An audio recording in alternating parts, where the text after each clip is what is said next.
And welcome to another edition of Basketball 201. I'm Jerod Morris, pleased to be joined by Ben Ladner for another week of digging into the film and talking about some more advanced basketball concepts. And Ben, it hasn't been a whole lot of fun doing this since we started, but it sure has been educational. And we're going to talk today, I believe, reflect on the last two games.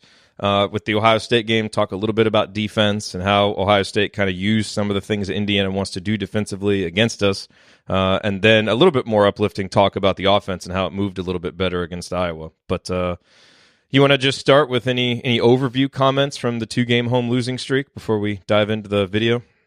Yeah, well, I guess I'll note that I was actually sitting on Fisher Row for the Ohio State game because Stu Jackson was not able to make it, and the person who was able to take his spot didn't want to, so he offered it up to me, and I kind of filled in there. So that was cool. It was cool to see the game from a little bit different perspective there. That was a lot of fun, kind of different view than the typical media seating, and picked up on some things maybe that I normally wouldn't have, and that was just a kind of a cool place to be. Even though they put us there like for the Big Ten tournament and stuff, that similar type of angle. But I think being in that building, having watched games in Assembly Hall from the same angle so many times, kind of changing it up was a lot of fun.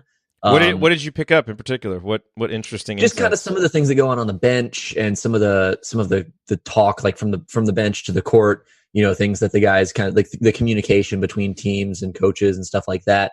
And then kind of just the speed of the game. The how quickly gaps close and how little space players really have to work down there. Always jumps out when you see it up close and kind of at full speed, because when you're watching it from a distance or on TV or anything, I don't think you really get the same sense of like how fast things are moving and how little time you really have to make decisions and things like that. And then also the physicality.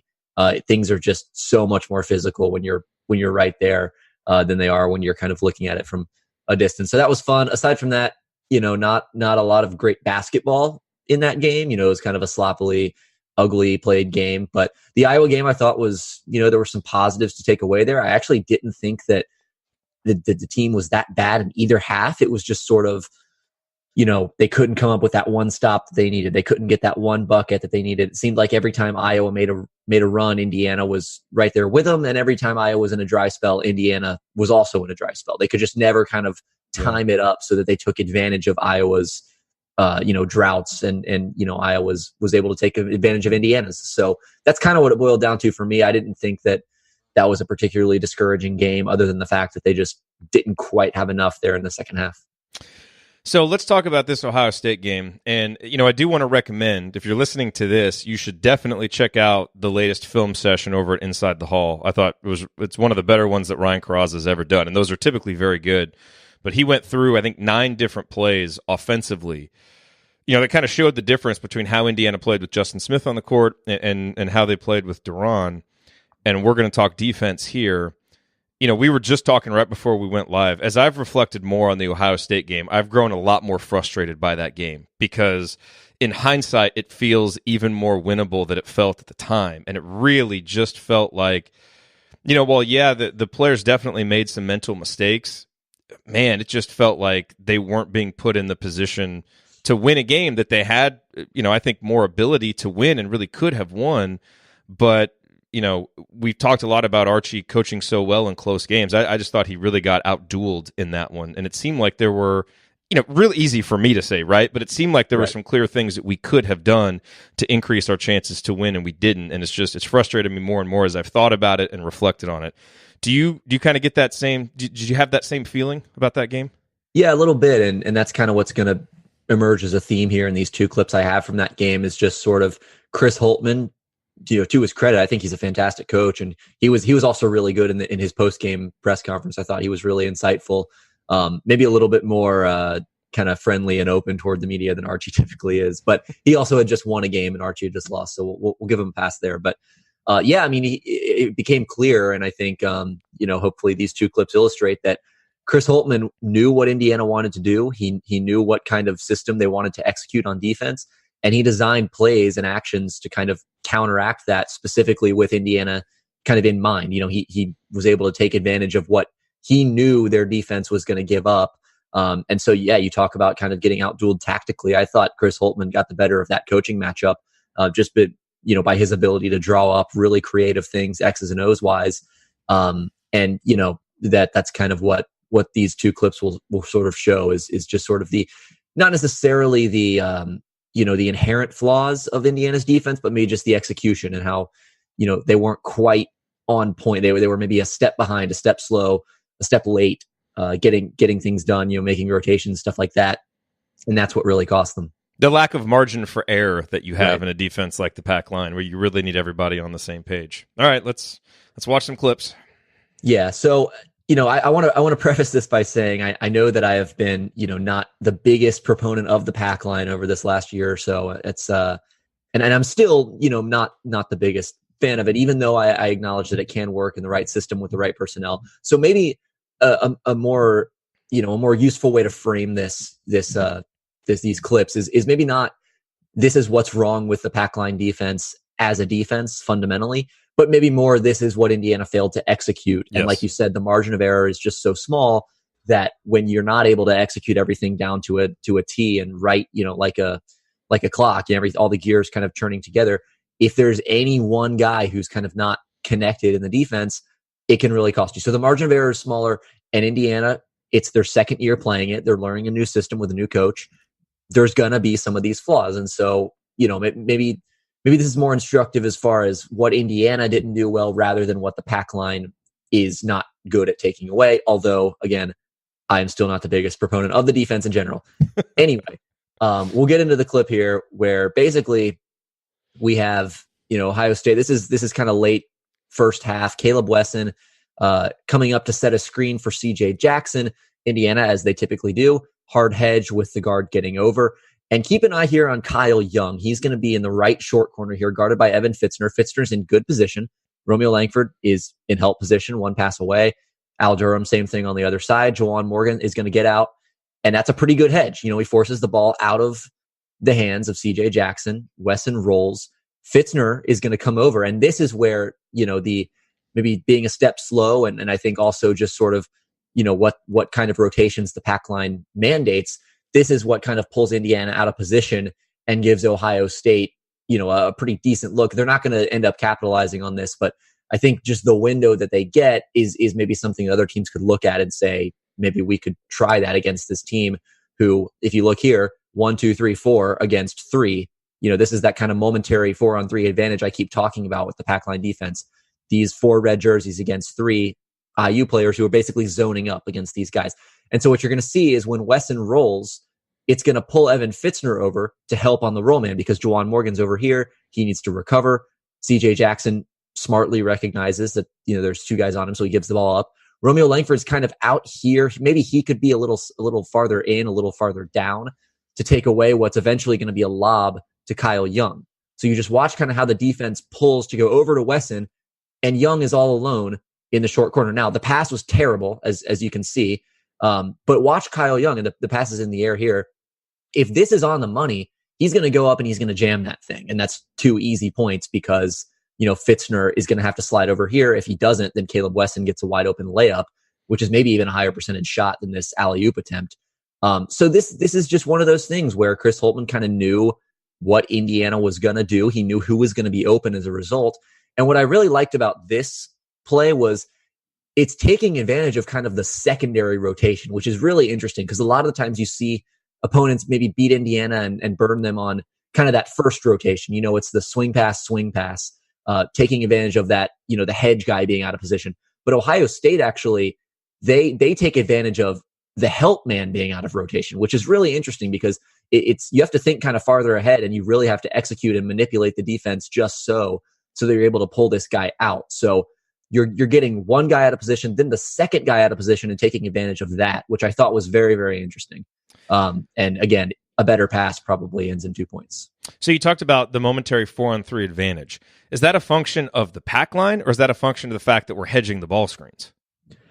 Well, the hedging is part of the pack line. That's one of the principles. I think you see most teams that run the pack line, they tend to hedge screens. So it is just kind of directly, it is a result of hedging because you're getting the second guy all the way out there. But most teams that run the pack line are going to do that just as part of their base defense. To try and stop the dribbler. Right. Yeah. And that's the whole idea is you put, and Archie Miller said this actually last night on his radio show. He said how, their defense is all about putting pressure on the ball, and any team that runs the pack line, that's what it is. It's, you want to pressure the ball, you want to stop dribble penetration, and, kind of take care of things from there. And other teams, who run different defenses will say, okay, we want to take away threes, or we want to take away shots at the rim. So it's just what you prioritize on. It's what a certain scheme prioritizes taking away. And for Archie and Indiana and the pack line, it's about taking away dribble penetration, and it's about taking away ball handlers' kind of vision and passing lanes. Yeah. Okay. So the second clip is from a little later in the Ohio State game, actually the one of the last plays of the game, the decisive bucket that gave Ohio State the lead for good. And this is another one where it's clear that it's an intentionally designed play to take advantage of what Indiana is gonna, kind of cede to its opponent. And Chris Holtmann and CJ Jackson and Andre Wesson actually said this after the game, that this play is designed to get Andre Wesson a dunk going to the basket. And that's exactly what happens. And if you watch it, it kind of looks like they want to get Caleb Wesson coming up here, maybe for a three, kind of space the floor, maybe let CJ Jackson drive out of the pick and roll. But it is designed actually for Andre Wesson to get going toward the basket, because Ohio State knows exactly what Indiana's going to do.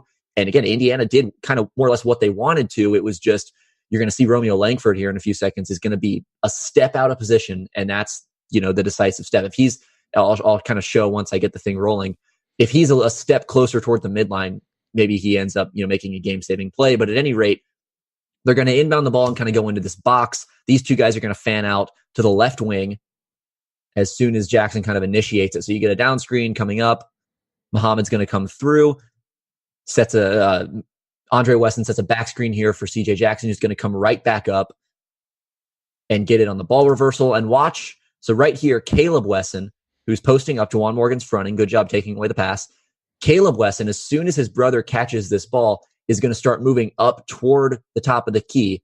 And Juwan Morgan, who's guarding him, has to follow him up there.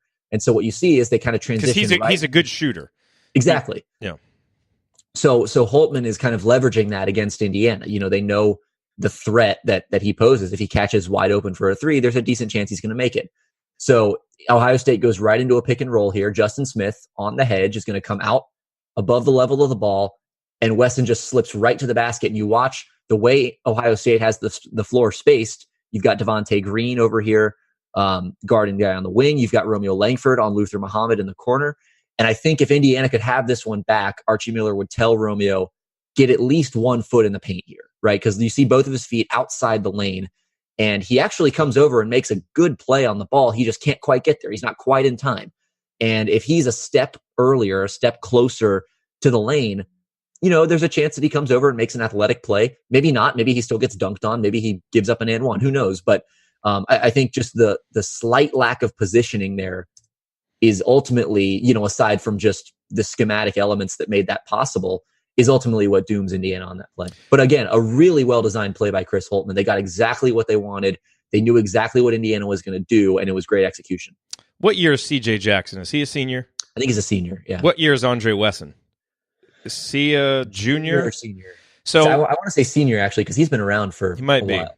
So what strikes me there is, you have some juniors and seniors. I'll double check that, fact check before we get done here.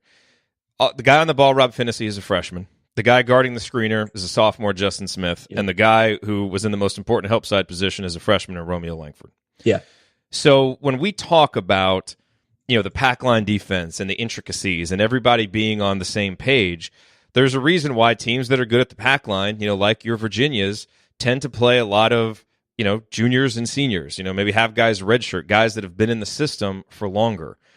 So, look, one of the things that is becoming clear to me as we go through this season, and it was even clear last season, is if we're going to commit to this, if this is what we're going to do, then we are really going to have to get old and stay old. And I think Archie, full well knows that, and I think that's what he's intending to do. But it does show that when, you're in your second season and you've got a huge, you have to replace a lot of seniors, you've got a huge influx of new talent and freshmen, and you're relying on a lot of freshmen and sophomores. This kind of, Kent said Andre is a junior. Okay, thanks for that, Kent. So, yeah. So, upperclassmen. when you're relying on a lot of young guys like this, you're going to have some of those issues, Yeah. and we're just going to have to deal with that until we get older. Now, that's not to say that you shouldn't take a guy like, Romeo Langford, but, Indiana is not going to build a successful system under Archie Miller getting a whole lot of one and dones. We are going to have to get guys that are going to become juniors and seniors, sprinkle in some young guys that are really, really talented, because you may be able to deal with one younger guy, playing when you've got the other four on the same page, if you can get that guy up to speed. But man, you just see, we've seen it all season long, time after time. One guy out of position, like you said, can mess the whole thing up, and it can be a really effective defense when it's run well. But, you've got to have everything kind of set up to help make it successful. And right now, this roster just isn't set up to do that, and Archie isn't really willing to make any adjustments. He wants to run his system. Right. And you know what? Like, on the one hand, fine, because guys are learning it and getting reps, but on the other hand, you're going to deal with plays like that, and there's no other way around it. So you've either got to sacrifice some of that long-term growth in the short term to do something different, or we're going to be committed to this, and we're just going to have to deal with some of those, some of those issues. And it's frustrating, but that's kind of the reality of this season.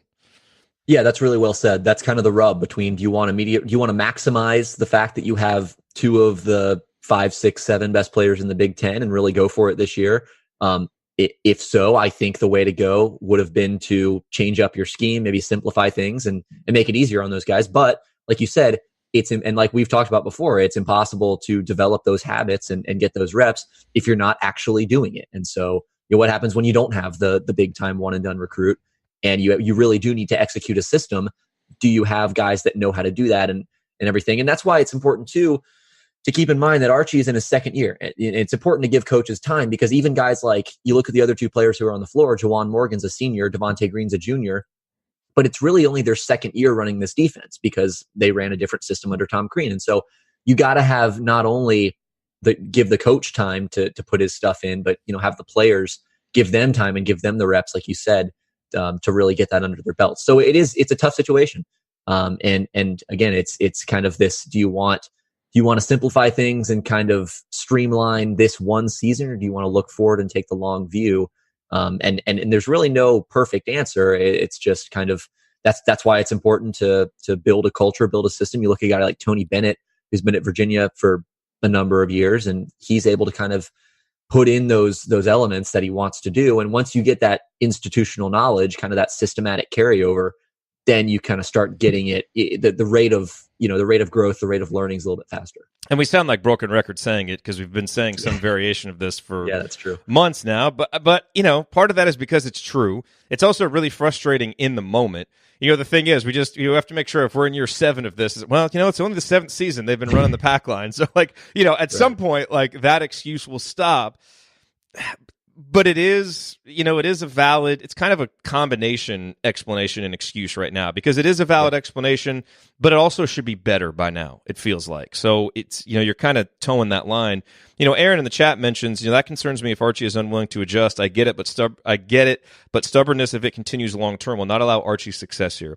I will say this. I see his perspective on it, and I get it. And in less emotional moments, when I'm not a prisoner of the moment, I think I actually appreciate the stubbornness on defense in the big picture, because I think in years 4, 5, 6, you may look back and say, boy, those were some hard times, but look at how good we are defensively now. And part of that is because, of how good Al Durham is, and he's in his 4th year doing this. I foresee that as being a realistic possibility. Where the stubbornness does concern me a little bit more is on the offensive end. That's where I get a little bit more frustrated by it. And again, some of that is highlighted in that Inside the Hall piece. I don't know if we're going to talk as much about that here, but that's where it concerns me a little bit more, because it seems like his identity is less defined on that end than the defensive end. So that's where you would hope for maybe, and again, it's only his 2nd year, so maybe we'll see it more as it evolves. But that's been the concerning part for me as this season has gone on. Yeah, I agree. I don't see a lot of creativity on the offensive end at times.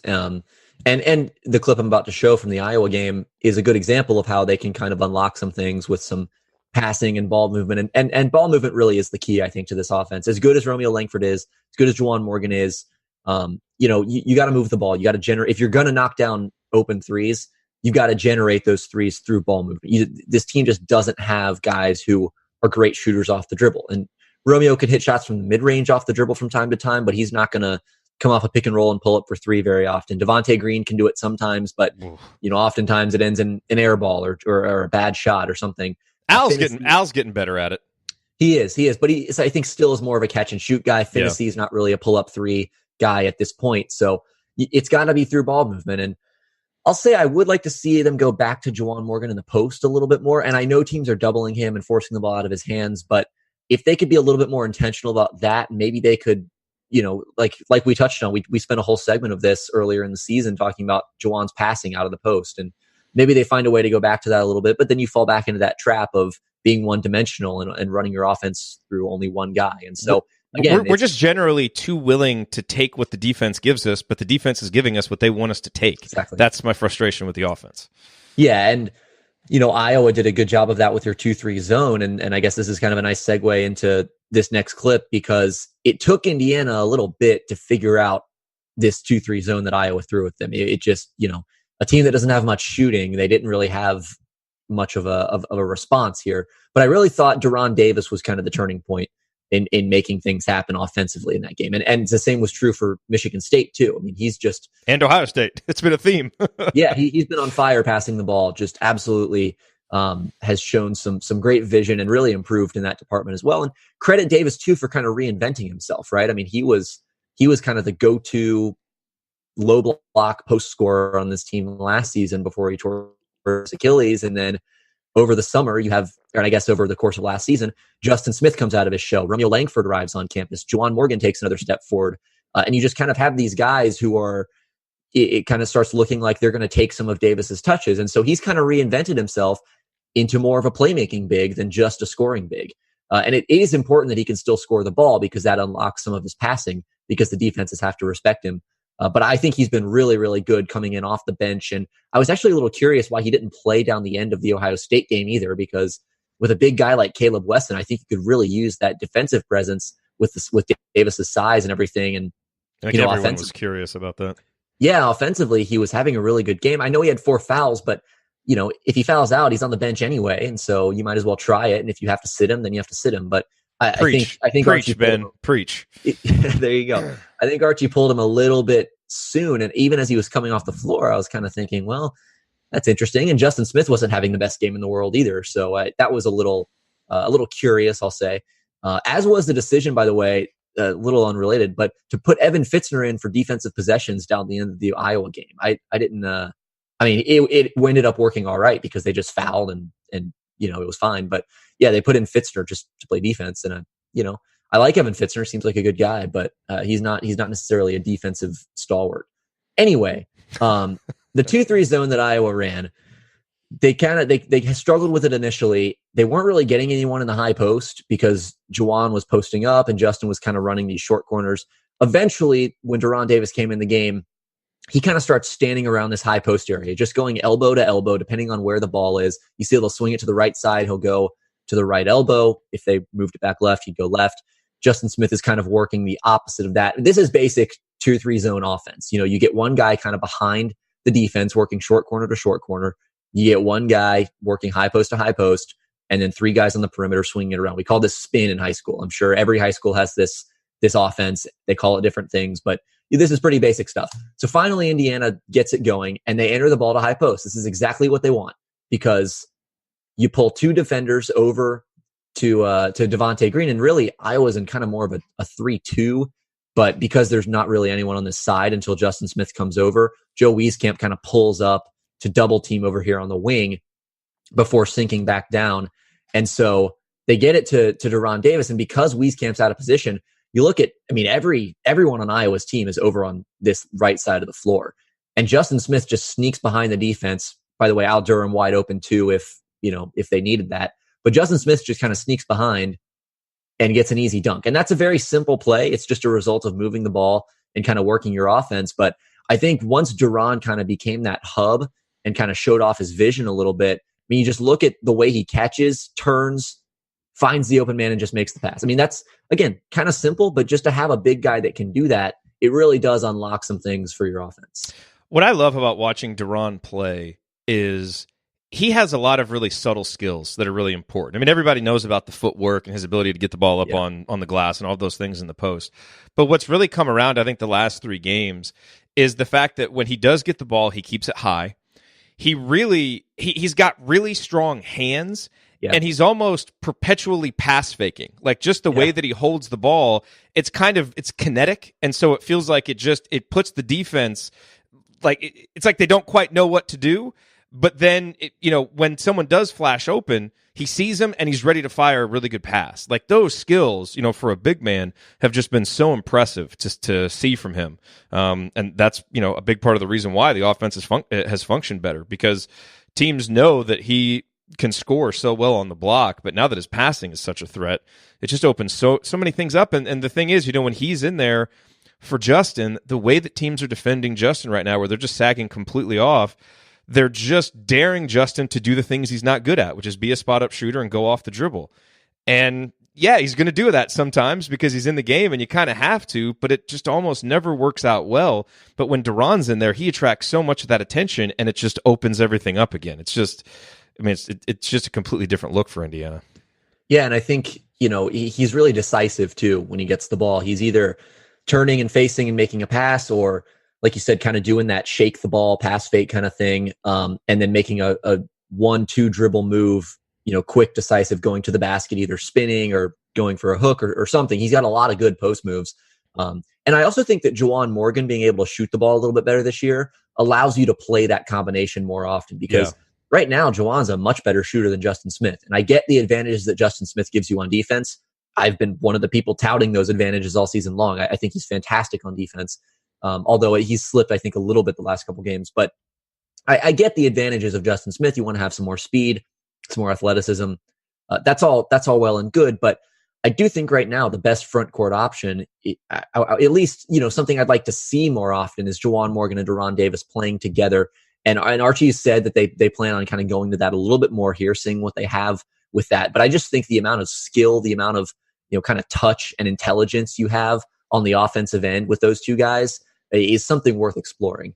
So another good example here from the Iowa game of Duran's impact, and you could apply this to the Michigan State game, the Ohio State game, any of Indiana's last 3 or 4 games ever since Duran's been healthy. I think he's had this similar kind of impact. So again, it's this 2-3 zone, and Iowa's a little kind of morphed out of position here, but you can kind of see the back 3 guys are playing a little high, and with Wieskamp kind of over here at the midline rather than being out on the wing. But at any rate, they're kind of vaguely in this 2-3. So they're going to go to Duran on the elbow. Indiana's kind of running a horn set. More often you see this run against man-to-man, but it's basically your point guard and then 4 guys kind of across the foul line extended area. But they enter the ball to Deron Davis. Iowa collapses, and Davis, like you said, immediately catches, surveys the floor. You got Juwan Morgan ducking in here, so that option brings Tyler Cook over. And again, Joe Wieskamp is a little bit out of position. And Deron Davis just kind of reads the floor, sees Devontae Green sliding to the corner. The pass wasn't perfect, but it was good enough. Green was wide open, and he sunk the 3. So smart movement there by Devontae Green, and then a great pass by Deron Davis. 2 guys who I think have really given Indiana some good offensive energy the last few games ever since Michigan State. And like the last clip, that's a pretty simple play. I think any big man willing to look up and survey the floor and who has any kind of passing faculty is able to make this play. But it's the willingness and kind of the improvement that Duran's shown over the last year or so to be able to make those plays that's been really impressive lately. Yeah, it feels like we just need to max out as many minutes with him as we can, and we know that you're going to get maybe a max of 23, 24 minutes out of him. But to me, it just seems like at this point, I think you've got to start him so that you get off to better starts at games and halves, and you've got to finish games with him, and you figure out what to do in the middle. But all of our best lineups since he's come back have been with him in there, and the season, really took a nosedive when he got hurt in that Illinois game. So I think those things are related. So it's going to be interesting to see how Archie adjusts there, because I think that'll be really telling. And it seems like the solution is clear from the outside looking in. Granted, we only see about 10% of it, but be interested to see what they do here down the stretch with that. Yeah, and it could also be a matchup thing too, because you look at kind of the teams left on Indiana's schedule. I think Purdue, Justin Smith is actually a better matchup there. You play small with Juwan at the 5, but you've got Michigan State coming up as well. And Obviously, Jerod was key in swinging that game. His size helps them match up with Nick Ward a little bit. Wisconsin, who plays Ethan Happ at the 5, they're going to be maybe a tough matchup for him defensively. That's the one thing I worry about with Jerod is as good as he is on offense and as quick as he can be at times on offense, it just doesn't really carry over to the defensive end much. And part of that is the ankle and just him not being as mobile as he once was. But, so there are certain matchups I think he could struggle against, but certainly coming up, Minnesota, I think he could be effective there. Iowa, again, obviously, Illinois, Rutgers, all those teams who kind of beat Indiana down with their size. I think Jerod is really helpful there. And, when you get flummoxed by some of these defensive schemes that just lay off of Justin Smith or, don't guard Rob Finney, he can be really helpful in just kind of giving you some motion, giving you some action and just some passing. Because again, the ball movement is what really, I think is the biggest barometer for this team's offense. When they're moving the ball, when they're assisting on a high percentage of their baskets, their offense generally is going to look pretty good. Now, in the Iowa game, it was their defense that kind of let them down a little bit. But every game that they've been able to move the ball and generate high assist totals, those have been their best offensive games. And again, it's not a coincidence. I think that is a really good barometer of just how well the offense is functioning. And right now, it's functioning better with Deron Davis on the floor. Yeah, the Purdue game will be interesting because he doesn't really stand a chance of defending some of those ball screen actions that Harms puts you in. But when they put Travion Williams in there, you can pretty much just match Deron with him minute for minute, and that should help. So yeah, I mean, and it will be dictated by matchups, and we've kind of always known that all along with Deron. But he's just become so integral offensively, that at some point you may have to play him in a matchup that isn't so great and figure out a way to make it work on defense because the offense just literally goes to crap when he's not out there right now. I mean, like painfully. Yeah, and the flip side maybe of him giving up some quickness on the defensive end is that he's got a size advantage and a power advantage on the other end. And so maybe you take him down in the post, let him do some damage there. Generally, I would say it is not worth the defensive liability to have that offensive advantage with a post player, just because perimeter players, I think, are more valuable than post up bigs on offense. But Indiana just doesn't have any shooting. They don't have any guys who can really get to the basket other than Romeo Langford. And so they're at a point where a post up by Deron Davis is maybe a more efficient source of offense than an open three or a driving layup from one of their non-Langford guards, which maybe says more about the state of Indiana's offense right now than it does about Davis himself. But still. And part of it is, like, it's easy to say we don't have any shooting, and I get the point that you're making there, but the thing is, like, we do have some shooting. Like Al Durham has become a good three-point shooter. I would say he's good. He's not great, but he's good. Devontae Green is a good three-point shooter. Romeo Langford has been much better lately. Finney is struggling major since the concussion. But the thing is, all of those guys shoot better when Deron's on the court. And once I looked at those numbers, it's like, okay, is this just kind of a statistical anomaly? I don't think so, because I think they really get better rhythm shots when Deron's in the game. And, we talked with John Chrisman about that on Podcast on the Brink about, because I asked him, I was like, what, if you could go work with Indiana shooters and fix their shooting for a week, if you were the shot doctor, what would you do? And it was basically, I'd work on the offense to get them more shots in rhythm. Yeah. They just need more shots in rhythm. And that's what they get when Deron's on the court. And it really, it's such a big liability for this team when they're not shooting well, but they do seem to shoot it a lot better when he's out there.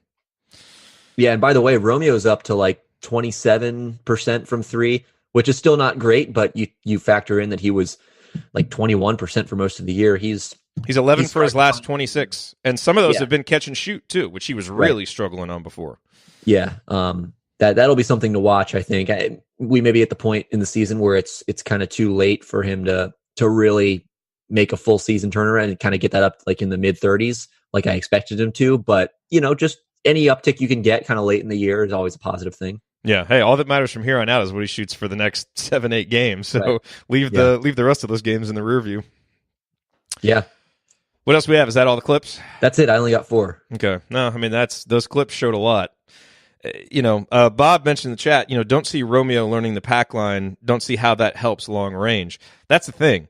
It doesn't. Romeo is a part of this team's present, and you wanted to maximize it as much as possible, but you also have to try to balance that with the program that you're building in the bigger picture. So, and that could have been a choice Archie would have made. And, it would have been defensible if it's like, okay, we're going to do something different this year to kind of match this personnel, But then at the same time, now if you're in year 5 and it's like, man, this pack line is really struggling. It's like, well, of course it's struggling because Archie, compromised his first couple years to maximize his talent. He never allowed the new defense to come in. So it's like this balancing act. And that's the thing. Like, Romeo's defense has improved. He's never going to be a perfect pack line defender because he's only going to get 1 year in it.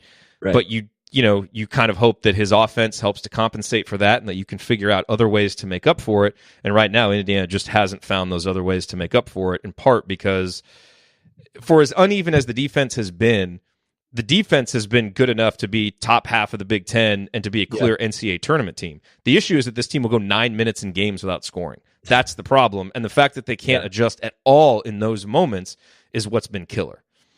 Yep. It has not been great at certain times. That's for sure. No, it has not been. Yeah, they're I'm looking on KenPom. They're 34th in adjusted D, 72nd in adjusted offense. So, still have the 45th best margin per KenPom, but yeah, it's a lot of that is from those early season wins, kind of the blowouts, and certainly you've seen games where they don't look like a top 100 offense or defense. So it's just the consistency again. Like I said about the Iowa game, it's just finding that consistency. Sometimes they'll go, game to game without being consistent. Sometimes they'll go half to half. Sometimes it's minute to minute or possession to possession where they just can't be consistently locked in and consistently well functioning on either end of the floor. And there have been very few times where they've looked good on offense and defense at the same time. And that's a problem. It's a major problem. All right. Any final thoughts before we close up shop here? So we have a nice long wait until Indiana's next game. No, I'll just add that the IDS intramural team won their first game of the season last night. So, what kind of system are you guys running? We run just guard the guy who's closest to you and see what happens. So that tends to work out with mixed results for us. But I actually think Seth hit a 3 last night. So did he really? Yeah, he did. So that was good to see. Guard the guy who's closest and see what happens. And sometimes it's not even that. Sometimes it's God knows what. We ran that defense here for about 9 years, and I don't think anybody was too happy with the result. No. So we may just have to be patient to get a good defensive system in there. We much more resemble a Tom Crean team than an Archie Miller team. Yeah, no. I mean, right now, based on the results that we've seen. Not a bad thing. Yeah. All right. Cool. Thanks for doing this as always, Ben. Yeah. And you will see Ben in your inbox. Are you doing the post-game email for Minnesota, or did you just do the last one? I forget. I had the last one. Okay. So but I might still do this one. We'll see. Okay. See what I work with Seth. Awesome. All right, everybody. Thanks for being here. We will talk to you again Thursday night for Assembly Call Radio. Take care.